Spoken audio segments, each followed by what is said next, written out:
Hi. அச்சோ. So ரியோட life journey ups and downs பற்றி பேச சொல்லியிருந்தாங்க. பட் ஐ திங்க் அது அவனோட ஃப்ரெண்ட்ஸ் அண்ட் வெல் விஷஸ் எல்லாருமே முன்னாடி வீடியோஸில் பேசியிருப்பாங்கன்னு நினைக்கிறேன்.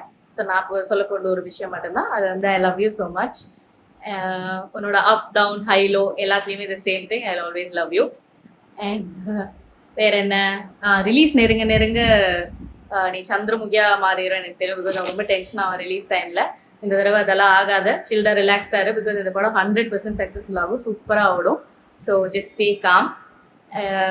அண்ட் ஒரு பின் குறிப்பு இருக்குது, அது வந்து டிரெக்டர் கலையரசன் தங்கவேலுக்கு.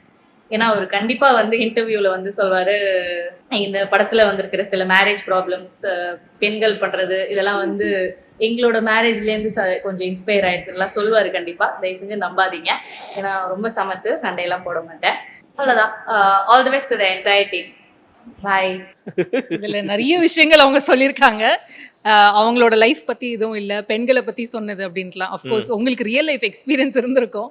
இல்ல, ஆண் பாவம் பொல்லாததுல இருக்க சில சில சீக்வன்ஸ், சில சீன்ஸ்லாம் வந்து ஆமா ஆபிஷா என்னோட லைஃப்ல நடந்திருக்கு. ஆனா கலையரசன் அவ சொன்னது அதுதான். ஏன்னா கலை வந்து சுத்திக்கிட்டே சொல்லியிருந்தான், அண்ணி நான் வந்து இன்டர்வியூலாம் போகும்போது நான் வந்து சொல்லிட போறேன், டெய்லி வந்து ஷூட்டிங், ஐ மீன் வீட்ல இருந்து டெய்லி ரியோனை வந்து என்னெல்லாம் சொல்றாரோ அதெல்லாம் கதையா எடுத்து வச்சிட்டேன் அப்படின்னு தான் நான் சொல்ல போறேன் அப்படின்னு சொல்லியிருந்தான். அதுக்கு தான் அவ சொல்லிட்டு இருந்தா, பொண்ணே போடுவேன் அந்த மாதிரிலாம் அவனை ஒண்ணுமே பண்ணல அப்படின்னு சொல்லி